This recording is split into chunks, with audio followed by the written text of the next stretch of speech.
Okay. All right, everybody. Thank you very much for joining us. Chazakim u'bruchim. Be'ezrat Hashem, tonight we will be studying Parashat Yitro, and of course, so many things to talk about in this week's parasha. B'Shem Hashem na'aseh v'natzliach. B'Ezrat Hashem, we'd like to learn for the complete and speedy recovery of Shachar ben Chana, Yaakov Yisrael Avram ben Chana, Esther Helen. May they have a refuah shlema b'toch shar cholei Yisrael. Also, we would like to dedicate tonight's learning Le'ilui Nishmat Miriam Fega Bat Chaya Aliyah Shalom and Liel Dina Bat Ephraim of blessed memory. May their neshamot go higher and higher in Gan Eden. So, famously, Yitro in the parasha is coming to Moshe in the desert. The Jewish people just went through Kriyat Yam Suf, and he's coming to be together with his son-in-law. He's bringing his daughter, Tzipora. He's bringing his two grandchildren to Moshe, and they're reuniting. And the question is, Rashi brings down over here, Vayishma Yitro. Yitro heard, Ma shemu'a shama uba. What exactly did he hear? So the pasuk itself answers the question. It's kind of interesting. What is Rashi asking? When the pasuk itself says, Vayishma Yitro Kohen Midyan, Choten Moshe. So Yitro, the Kohen Midyan, the priest of Midyan, Choten Moshe, the father-in-law of Moshe, hears et kol asher asa Elokim leMoshe. He heard about everything that Hashem did to Moshe, uli Yisrael amo, to Israel, his nation. Ki hotzi Hashem et Yisrael miMitzrayim. That Hashem took the Jewish people out of Egypt. So it is clearly what it is rather that Yitro heard. So the question is, what is Rashi coming to ask over here? Well, let's see what Rashi answers first of all. Says Rashi, Ma shemu'a shama uba. What did Yitro hear? Kriyat Yam Suf u'milchemet Amalek. He heard about the splitting of the sea, and he heard about the war with Amalek. So the question is, okay, very interesting. But, we already know. It says clearly in the pasuk, like we just said, Yitro heard about the fact that Hashem took the Jewish people out of Egypt. Okay? So then what's going on over here? So the Mefarshim explain beautifully. They explain that there's a very basic question over here. It says clearly in last week's parasha that the whole world was trembling when it was Az Yashir, when it was the splitting of the sea. Everybody was terrified. It says, Az nivhalu alufei Edom, ele Moav v'chazeh Morad, namogu kol yoshvei Canaan. It says everybody was so scared all over the world. Imagine a person is sitting down to have a bowl of soup, and the bowl of soup splits down the middle, and there's like a little mini Kriyat Yam Suf in the guy's bowl of soup or in the cup of coffee. It's an event. It's a worldwide event that took place when the sea split. So the obvious thing to do is to be very scared of this nation that caused this to happen. Very scary thing. So if that's the case, you ask yourself, how could it be that right afterwards you have a nation like Amalek that comes and attacks the Jewish people? If everybody was so scared, if everybody realized that this nation was the nation of HaKadosh Baruch Hu, and that Hashem is helping them, and Hashem just did so many miracles for them, how is it possible that somebody immediately after can go ahead and attack this people that's God's people? This is a point that's set over from the Ziditshover Rav, from Rabbi Elialopian, Zecher Tzadikim Livracha. Great points that are being made over here.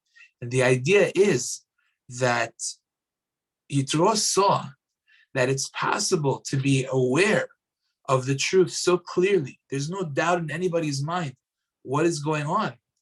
And nevertheless, someone can still completely ignore it and attack the Jewish people when they know that this is God's people. So there's a big problem here.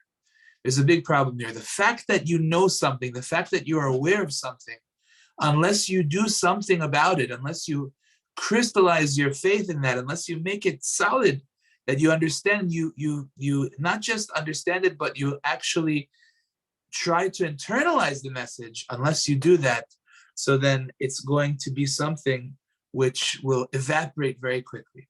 So therefore, Yitro said, I have to take action. I have to do something. I can't just let it go. I can't just be aware of something and then let it go. I have to go ahead and do something about it. And that is why he came with his family to Moshe Rabbeinu. Because this is what enabled him to say, okay, you know what? The Jewish people are Am Hashem, and I'm not just going to let that knowledge die down and go back to my old ways. I'm going to leave everything that I have, and I'm going to come to the Midbar, to the desert, to go ahead and to teach my people eventually what is the right way, to go ahead and to become somebody that I really believe is the right thing to be. And that is a really incredible level of Yitro. So he did something about what he heard. Now, Yitro is the name of this week's parasha. And Yitro really did a lot.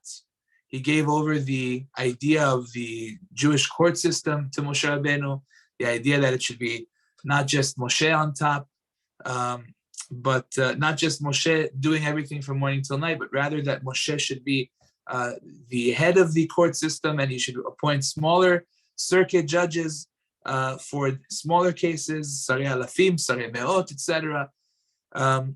He really did a lot.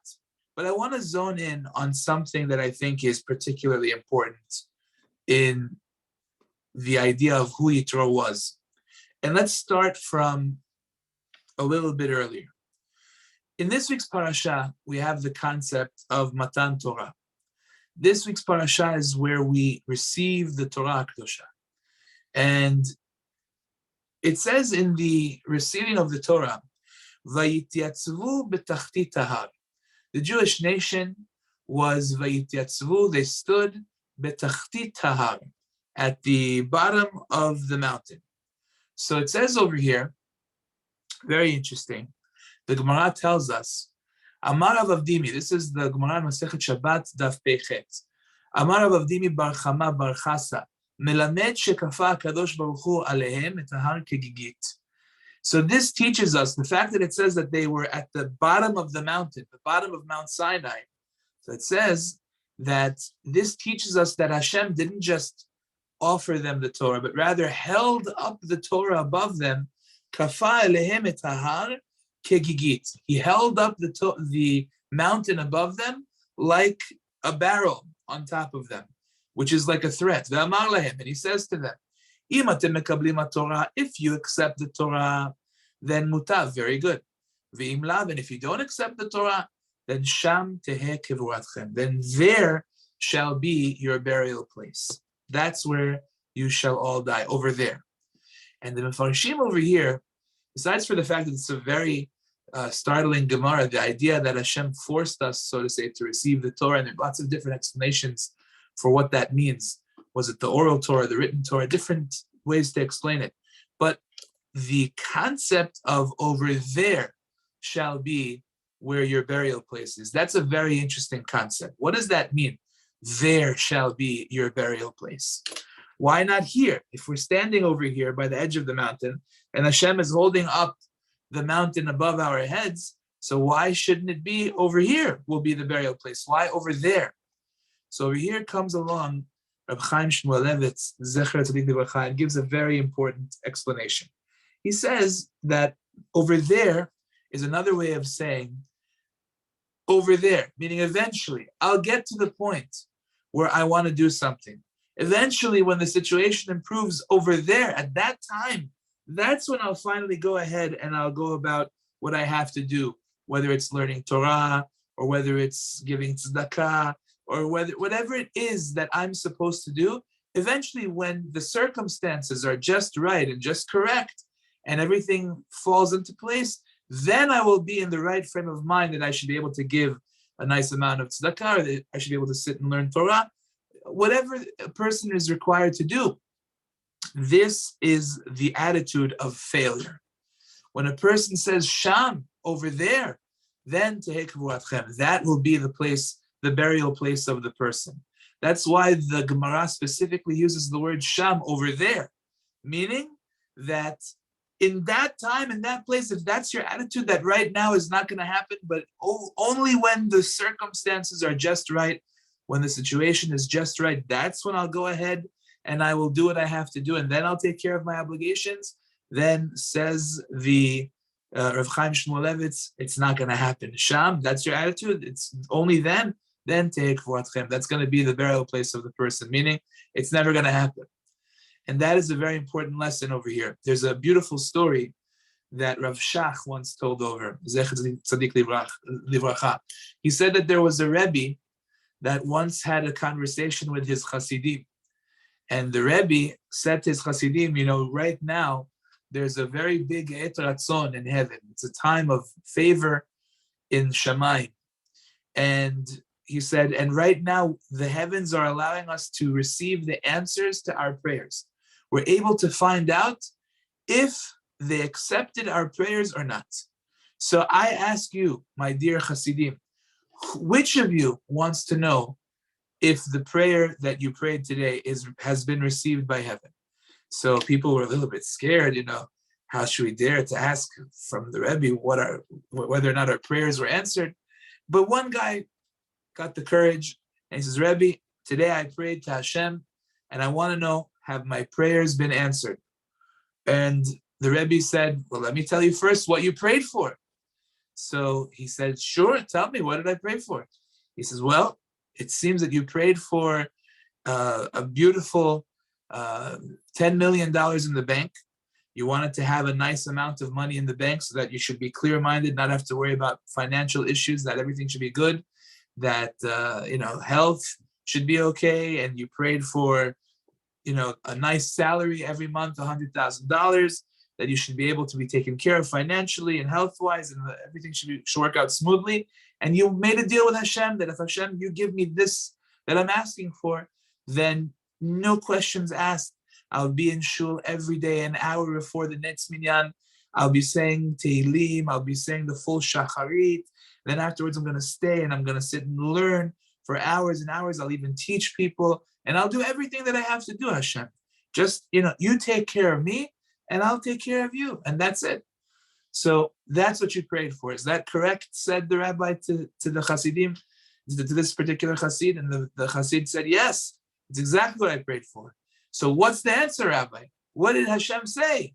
So the rabbi looked at him and told him, Hashem responded, no, thank you.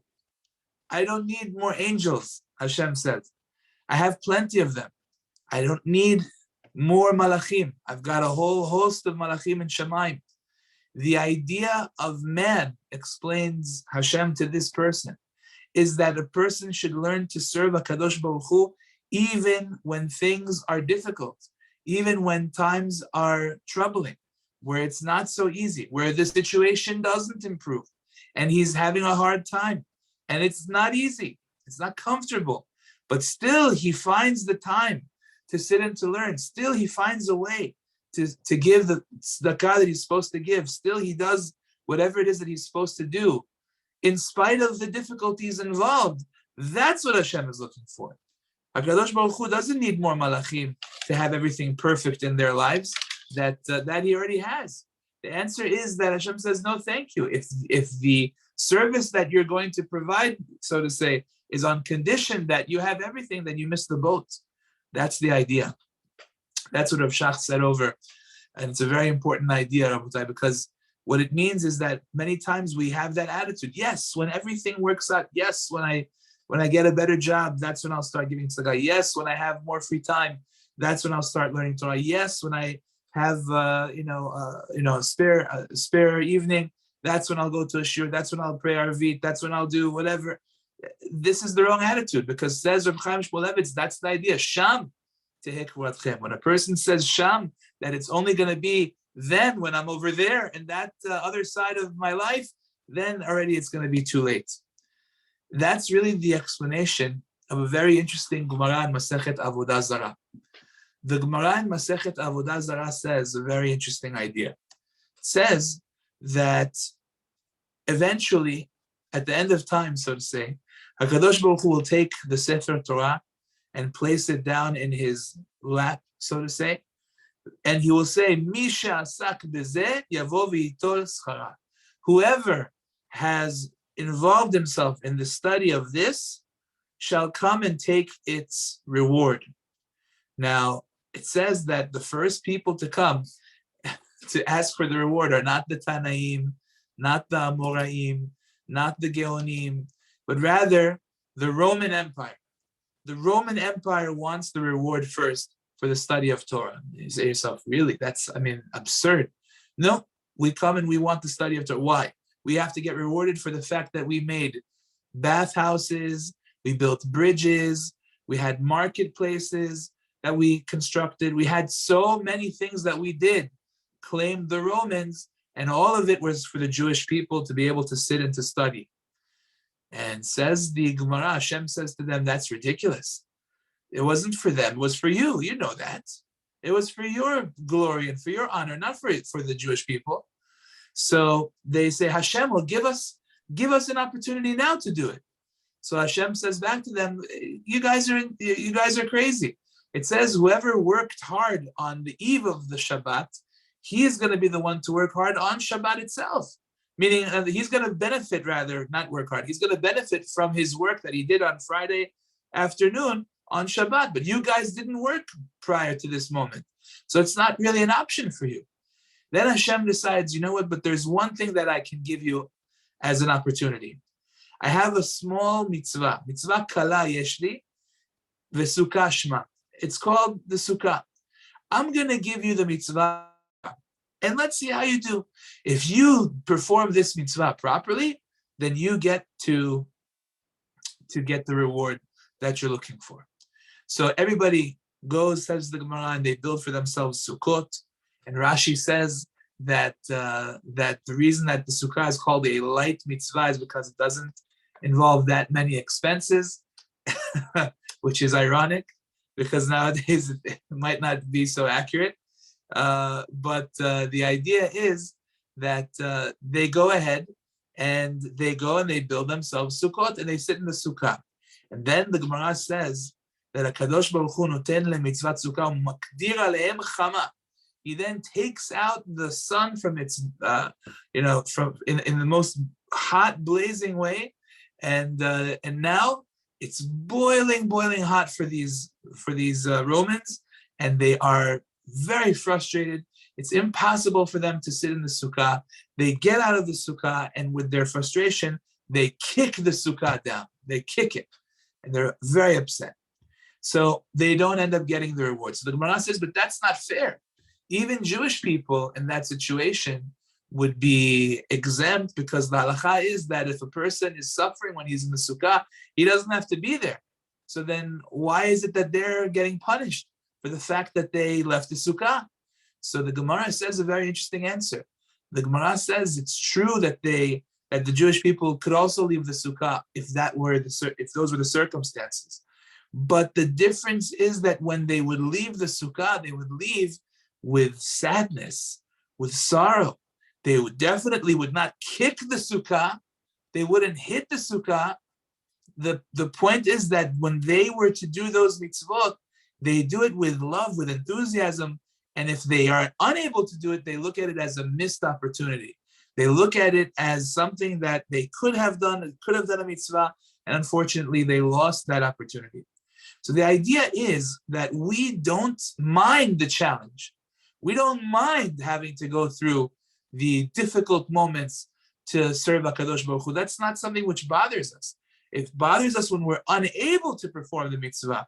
That's when we get upset. We want to do it. It's just that we get held back for certain reasons. So we leave the sukkah, unfortunately, because we can't fulfill the mitzvah under these conditions.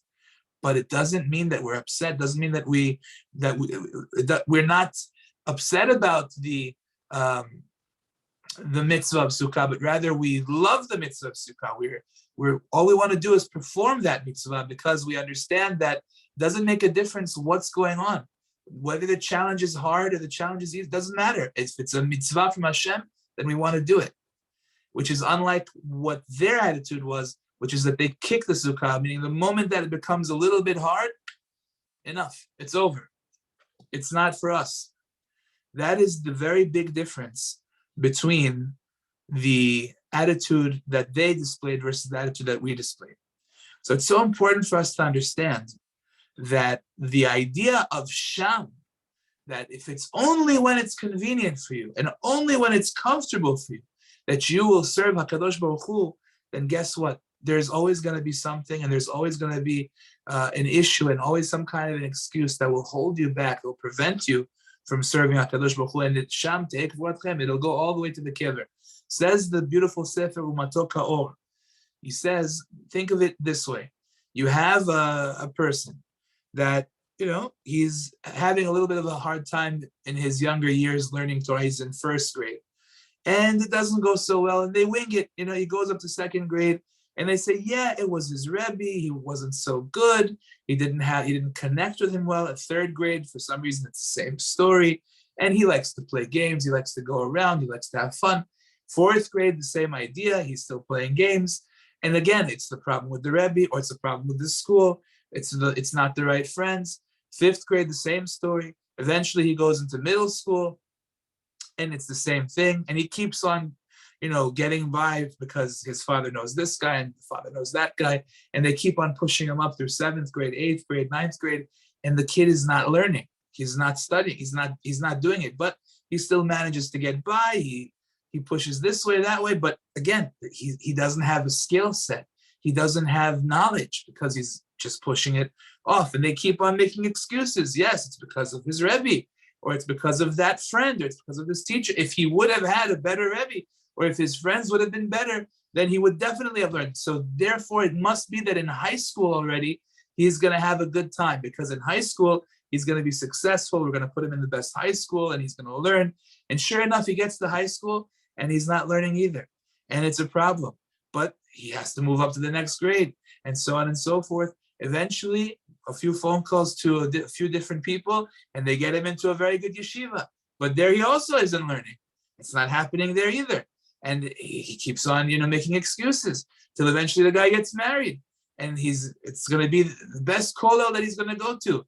And he's going to be in that kollel. And sure enough, now he's married, and he can't just make the financial burden on his wife. So he has to start working, and he has to do different things. And it's just not happening. It's just not happening.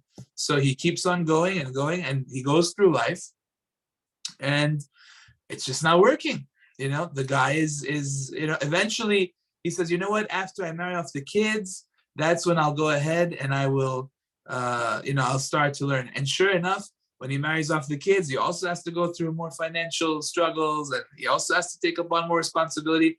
And basically, sham, when he keeps on saying there and there and there and there, sham tehek v'atchem, eventually there is going to be the kever. It's going to be in the grave, unfortunately. That's the problem with this kind of an attitude. It's always going to be a way to make excuses and a way to push it off, and it's never going to eventually happen. That's what Reb Chaim Shmulevitz is teaching us over here. So I think that getting back to the idea of what it means, what this parasha signifies when it comes to Yitro, I think that this really is very, very relevant to who Yitro was. We'll get to that very shortly. Let's take it from the same angle in a different part of the parasha. It says in the parasha, Moshe Rabbeinu goes up to Har Sinai, and he's about to receive the Torah. And the angels are not happy. It says in the Gemara in Masechet Shabbat, the angels are not happy. They say to HaKadosh Baruch Hu, Asher t'nahodcha l'shamayim, Hashem, why would you give it? Ma enosh ki tizkerenu, ben adam ki tifkideh. What are you doing? You're giving the Sefer Torah to this mortal man? Torah is holy. It doesn't belong to Malilud Isha Benenu. What is Moshe doing here? He doesn't belong here. We're Malachim. We are close to you, Hashem, close to the Sefer Torah. This has nothing to do with you, Moshe Rabbeinu. So they were fighting the idea that Moshe should be entitled to take the Torah down to Bnei Adam, to mankind. And they gave a very special claim. The Chida says that their claim was the claim of a bar metzra. The bar metzra claim is, the halacha says that when you have a field and you want to sell your field, so the halakha says you must first offer it to the neighbor. The neighbor has the first right of refusal. He's the one that is entitled to say, I want it or I don't want it first before you try selling it to anyone else. The reason being that it would be better for him that he should have a field close to where he already is situated so he can expand his property. So that would be something very important. So the Malachim said to Hashem, Hashem, we are the Bar Mitzvah. We are the ones that are supposed to be offered the Torah before you give it to mankind because we're closer. We're up in Shamayim.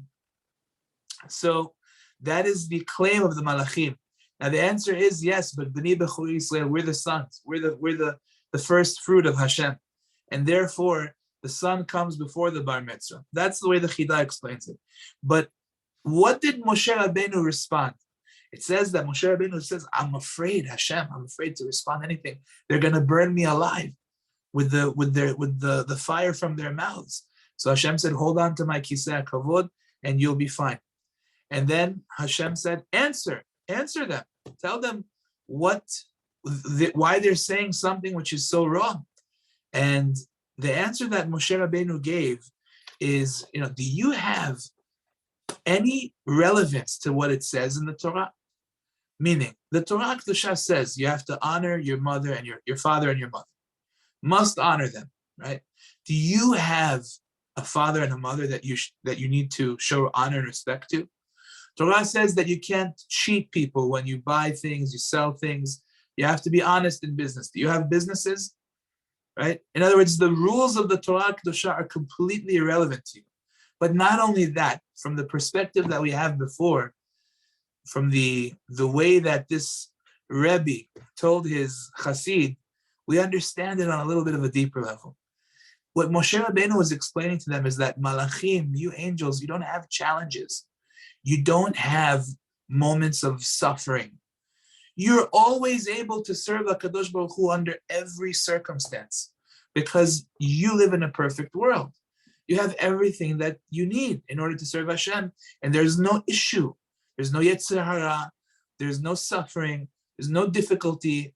And, the mitzvah, let's say, of honoring a mother and a father, a lot of people struggle with that mitzvah because they have a difficult father or they have a difficult mother, and they have a challenge speaking to them appropriately, helping them, serving them. It's not easy for them. It's very hard for some people. Or if a person has a really amazing way of making a lot of money and he has to hold himself back and not cheat people out of their money, it's a big challenge. It's a big nisayon. Do they have those same challenges that we do? In other words, in a perfect world, it's easy to serve HaKadosh Baruch Hu without any issues. But the whole purpose of the Torah is to teach us how to be a guide to life, which is an imperfect world. That's the idea. Moshe Rabbeinu is explaining that's the whole purpose of the Torah Kedusha, to be a guidebook, to be a way of life in an imperfect world. That's what Moshe Rabbeinu was explaining. To learn how to serve HaKadosh Baruch Hu even when there are challenges, even when there's great suffering, but to still be able to serve HaKadosh Baruch Hu and to follow those guidelines when it's not easy. I read a story about one of the great, I believe it was the Alter of Slobodka, that was once informed of the passing of his son, Lo Aleinu, which took place on Shabbat. And it says in the story that he found out this terrible news on Shabbat. And he continued about his Shabbat normally. And the reason is because on Shabbat, a person is not allowed to express mourning and sadness publicly. And he continued about his Shabbat as if nothing happened. The minute that Shabbat ended, he started sobbing and bawling, and it was very, very sad. So what's the idea? The idea is that that's a challenge for a person to be able to hold back tears and hold back sadness and grief and mourning in honor of the Holy Shabbat is a very grave challenge. Not an easy thing to do, but that's what he was tasked with at that moment. And he did it because the Torah Kedosha is expecting of us to do things even when it's not easy. Again, I'm talking to myself as well. These are things that are relevant to all people. That's the mitzvah. The mitzvah is to do it even under the difficult circumstances. I think about the greatest people that we have in Klal Yisrael. Think about Avraham Avinu. Avraham Avinu was one person against the world. It was not easy to be Avraham. He was against Nimrod, who was saying he's a god. Think about Yaakov Avinu. Yaakov Avinu had to fight against so many difficult people, whether it was Lavan or whether it was Esav. Imagine a person has his payment, his wages changed 100 times, and you still have to work with honesty, and you still have to do whatever you can not to cheat, not to steal one of Lavan's sheep. I mean, it's very challenging, but he did it.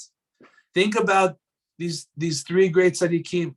Think about Yosef HaTzaddik, who was challenged with a very difficult challenge. A woman who was married, who was trying to seduce him, and he was young, and it was very, tempting, and he still fought it. But this is precisely where the Torah Kedosha comes in. Because the point is, yes, it's easy to serve Hashem when you have everything perfectly set up for you. But the question that we have to deal with is, how do you serve Hashem when it's not perfectly set up for you? When you have a very difficult challenge? That's where the person is expected to shine. That's where the Nisayon comes in. Think about Hananiah, Mishael, and Azariah. Three great tzaddikim that were faced with a question. Should we bow down to the statue of Nebuchadnezzar or not? Right? And they decided that it was the wrong thing to do. And even if it meant that they were going to get thrown into a fiery furnace that was so hot that they couldn't even come close to it or else people would die. So they decided they're not going to do that. They will not bow down to Nebuchadnezzar's statue. Nobody asks for challenges. Nobody is looking to go through these challenges. We don't want to meet up with the Yetzer Hara. We don't want to meet up with any of these types of situations. But when they come, the question is, how do we deal with them? How do we deal? That's the whole point over here. So, Sham, if you say, well, only when it's convenient, only when it suits me, only when it's comfortable for me, only Sham, only in that circumstance, that's when I'll serve Hashem, then you miss the boat. Take Vuratchem. That's going to be over there. Eventually it's going to be the kever. It's going to be too late. We won't have the opportunity anymore. That's exactly the point that we're trying to avoid. That's what the Gemara is telling us over there. That if that's the attitude, then it take Vuratchem. We're all going to die.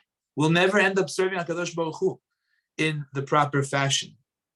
So I'd like to suggest, perhaps this is why the parasha that we're studying tonight is Parashat Yitro. Think about who this man was. Who was Yitro? Yitro was a person who was, first of all, Berumo Shel Olam. He was the number one man in Midian. He was royalty, he was nobility, he was somebody that was at the top of the world. He had it all. And he understood that everything that he had, everything that he believed in was wrong. All of it was fake, all of it was phony. And he decided to leave his high status and come join the Jewish people in the desert. That's a huge, huge, huge challenge. And it's tremendous what he did. And it's not the first time that he did that. If you remember, we learned previously that Yitro was one of the three advisors to Paro regarding the final solution, Hashem Yishmor, of the Jewish people. Paro had three advisors. One was Bilam, one was Iyov, and one was Yitro. And it says over there that he suggested to his advisors that we want to take the Jewish babies and throw them into the Nile River. We want to kill them all. We want to get rid of them. Should we or shouldn't we? Bilam said absolutely yes. He was a very wicked man, Rasha. Iyov stayed quiet. Yitro categorically rejected it. He said, no, it's wrong. It's forbidden. You're not allowed to do that. It's a terrible thing what you're doing. And he got up and fought against it. So much so that they wanted to kill him. And that's why Yitro had to run for his life. Here's a person that stood up for something which was what he believed in, which was something that was very challenging to do. You can't go ahead and do that normally without risking your life. And he was willing to do that. He was willing to risk his life because he understood that that was the right thing to do. So this is the person that we're dealing with. We're dealing with somebody who's willing to stand up for what's right, and it's not comfortable, and it's not convenient, and it's not something that people are interested in doing. But he realized that he has the power right now to affect a decision that will mean the lives of millions of people, literally life and death for millions of people. So he said, I have no choice. I have to do it. Other people would be concerned about themselves. But he said, no, I have to stop this. That's a tremendous level. That's, I believe, probably one of the reasons why this parasha is named after him, Yitro. Because what he resembles is the idea that a person leaves his comfort zone. He does what is right, even if it's not comfortable, even if it's not easy to do. He will do it, because that's how we serve Hashem. That's how we serve HaKadosh Baruch Hu. Even when the setup is not perfect, even when it's not easy, even when it's not ideal. But that's precisely when Hashem wants to see what is it that we will do in those circumstances, in those situations. In the 10 Commandments, which we're going to read in this week's parasha, the first of the 10 Commandments is the following. Anochi Hashem Elokecha, Asher hotzeticha me'eretz Mitzrayim, mibet avadim. The first of the 10 Commandments is, I am Hashem, your God, who took you out of the land of Egypt, from the house of slavery. And the Mefarshim have a debate over whether or not this first commandment is really a commandment at all. Because again, what were the words? Anochi Hashem Elokecha, I am Hashem your God, Asher hotzeticha, that I took you out in Eretz Mitzrayim, from the land of Egypt, mibet avadim, from the house of slavery. The question here is, that sounds more like a statement than a commandment. Okay, so I am Hashem your God, good. You are Hashem our God. Okay, so the second commandment is lo yeh lecha elokim acherim. Don't lo yeh lecha elohim acherim. Don't have a foreign god. Okay, so don't bow down to cows, sheep, sun, moon, all those. Okay, that sounds like a commandment. Don't do something. But what's the first commandment? I am Hashem your God. So some of Mefarshim say that's correct. It's not a commandment. It's a statement. It's not one of the 613. Others go ahead and say, no, incorrect. Others go ahead and say that, no, it is a commandment. So what is the commandment then? What is the mitzvah? The answer is, explains my Rebbe, Rabbi Belsky Alav Shalom. He explains a beautiful idea.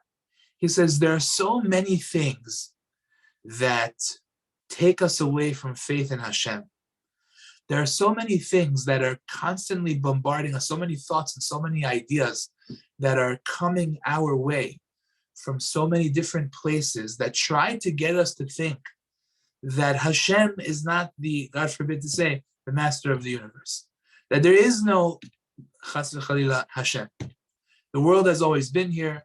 There was a big bang that, randomly created, the world, and there was, and things just evolved, and it's not, and there's nothing that's causing anything. It's all random. It's all, nothing really going on over here besides for just a random bunch of events that came together and created this world that we have and everything that's in it. There's so many different thoughts out there, so many different types of thinking that are constantly coming our way, bombarding us, whether it's lo alenu, different types of groups that are trying to proselytize us, to make us into believing in different faiths or different types of things that are going on.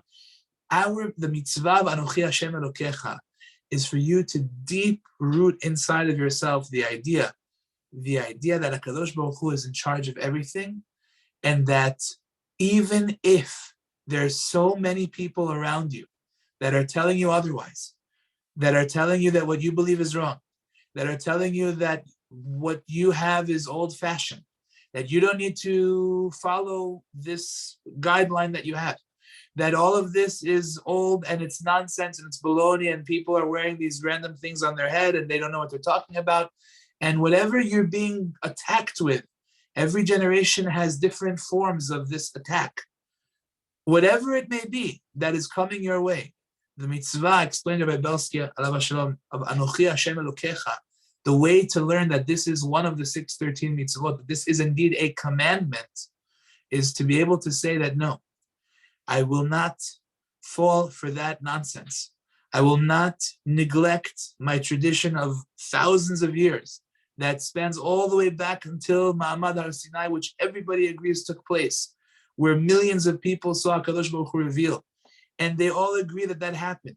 And in the Torah, it says that if anybody ever comes and tells you that this is not true, and that God has abandoned you and gone after somebody else, it's false. Don't listen. And when they come and tell you that that's not true, you have a mitzvah to come and to say, it's all nonsense. I believe in HaKadosh Baruch Hu all the way, and nothing will take me away from that. That's the mitzvah of Anochi Hashem Elokecha. So over here, it's exactly the same idea, Rabotai, same exact thought, that there are times where you find yourself, just like we said, like Avraham Avinu, just like Yaakov Avinu, where it's one man against the world, and everybody else is seemingly is doing something, thinking something else, trying to believe something else, and they're telling you that you're wrong, and they're telling you that you're outdated and old-fashioned, and that what you do is nonsense.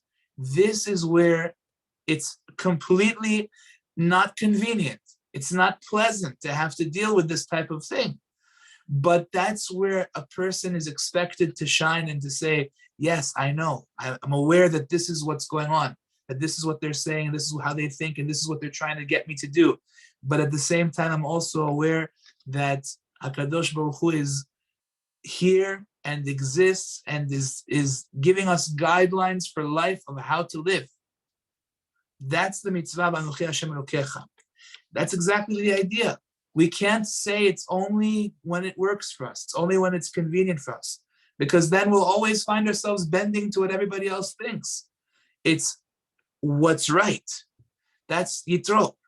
Yitro says, it doesn't make a difference to me what Paro thinks, or what Iyov thinks, or what Bilam thinks. That doesn't matter to me. I do what's right. It doesn't make a difference to me. I'm leaving my status of nobility, and I'm coming to a desert in the middle of nowhere to bring my daughter and her children. That doesn't matter, because I do what's right. That's the purpose of why we're here, to do what Hashem wants us to do, even if it means that it's not convenient, even if it's going against the entire world, like Avraham Avinu. It doesn't matter, because we are here to do what Hashem wants us to do, not what those people want us to do. And if we only think that it's when it's convenient and comfortable for us, Sham tehek furatchem, that attitude of Sham, only then and there, when it's just right, that's when I'll take the money out of my pocket and give the tzedakah. When I finally have $5 million in the bank, that's when I'll start to share my wealth. No. Tehek furatchem. It's gonna be the person will find himself in the kever before he eventually takes the money out of his pocket. The reason being because it'll never happen. If it's only when it works, only when it's convenient, then it's just not going to ever happen. But that's a very important point that I think we have to understand. You see, we know that arrogance is by far one of the most despised traits that a person can have. It says that ga'ava is completely devastating to a person's spiritual life. When a person has arrogance and honestly believes that he is so important, so special, everything, so then a person really can devastate his spiritual life. It says in the Gemara, when a person has arrogance, terrible things. Hashem says there isn't enough room for me and for him, which means that it's not going to be good for this person, because if he thinks it's only him, Hashem says, okay, so I'll leave him and let's see what happens to him. That's not good. That's really not good. But there's only one exception to this. There's one time where it's possible to have arrogance, where it's permissible to have arrogance. And that is when it says in the Pasuk, Vayigba libo b'darkei Hashem, that a person has, so to say, arrogance in the ways of Hashem. That means when somebody comes to comment to you that what you're doing is wrong, when somebody comes to tell you something that makes you feel like your service of HaKadosh Baruch Hu is silly, is wrong. Let's say a person decides that he's not going to go to the pool anymore on Shabbat. He says that's not appropriate behavior on Shabbat to go spend time in the pool. Okay, so the people say, well, how come you're not coming to the pool? How come you're not coming to the pool anymore? Well, you're so religious, so this, that, right? Or let's say a lady starts to get dressed more modestly. I say, we see she's covering up now, and they start to talk about it. Oh, why are you covering up? What are you doing? It's so this, so that. And they start to make her feel a little bit uncomfortable with her decision.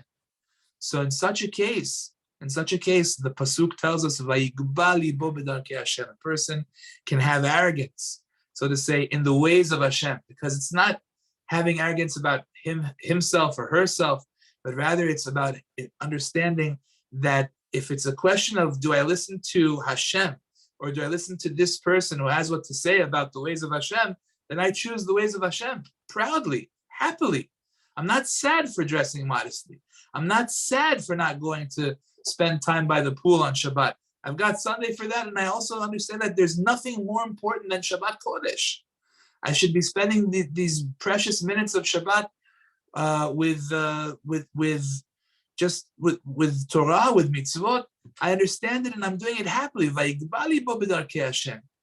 I am, so to say, arrogant in the ways of Hashem, meaning I choose to go with Hashem much more so than what the people around me are telling me. That, Rabotai, is the attribute, I believe, of Yitro.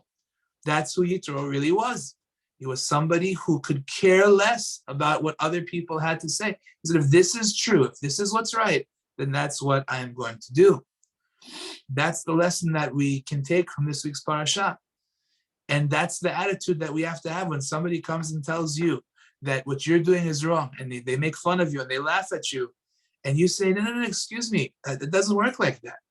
I don't only observe Torah and mitzvot when it's convenient for me, when I don't have those people talking to me. I observe Torah and mitzvot always, because that's exactly when Hashem wants me to. In these difficult situations, that's when I observe. That's when I do.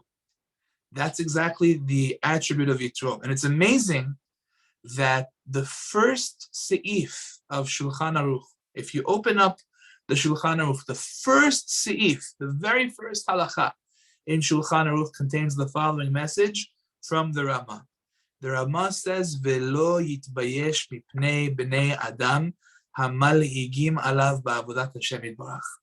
A person should not be embarrassed by the people who will make fun of him in his service of Hashem. It's the number one halacha, because what it means is that your service of Hashem is not dependent upon whether or not people agree with your service of Hashem or not. It makes no difference what anybody could say to you, because it's irrelevant. My service of HaKadosh Baruch Hu is based on the fact that I am here in this world to do whatever Hashem wants me to do. That's Yitro. That's the idea of Yitro. That I don't care what other people will say. I don't care what other people will think about me serving HaKadosh Baruch Hu. If it's right, then I do it. That's what this Ramah is telling us. That's the fundamental halacha in the entire Shulchan Aruch. Because if you had to worry about what everybody would tell you in your service of Hashem, then it just wouldn't work. If it's only going to be when it's convenient, when it's comfortable, when it's going to work out with what everybody else accepts versus not accepting, then again, Sham, over there, that's where it's going to end. It's going to end at the kever, because it'll never happen. It'll never be a real service. It'll only be based on what other people think. And that's a big problem. That's a problem for how we serve Hashem. So therefore, I think it's very important for us to understand this concept, and it's fundamental in our service of Hashem. And Yitro understood it so much that he realized, I have to do something about it. I have to crystallize it. I have to make sure that I don't let this understanding die down. So he said, therefore, I have to get up and I have to go and I have to do something. And it's important for all of us to understand that sometimes we need to make an extra step as well. A person might find himself in a situation, he says, I have a hard time giving tzedakah. It's not easy for me. But if I know it's the right thing to do, and I know it says in Shulchan Aruch that a person will never go poor from giving tzedakah, it will simply never happen. It's a halacha mefureshet in Shulchan Aruch. You will never go poor from giving tzedakah, ever. So then you can give it. You can do it. You can make the pledge. Of course, bli neder, but you can make the pledge because you know that it's going to happen. You know that it's possible. What about the fact that other people might say, well, you're giving so much money to this, you're giving so much money to that? Doesn't make a difference what anybody would say. Because if this is the right thing to do, then Hashem will help you to do it. Okay, everybody, I would like to thank you. With Hashem, we will continue next week, God willing, Parashat Mishpatim. Chazakim, everybody. Good night.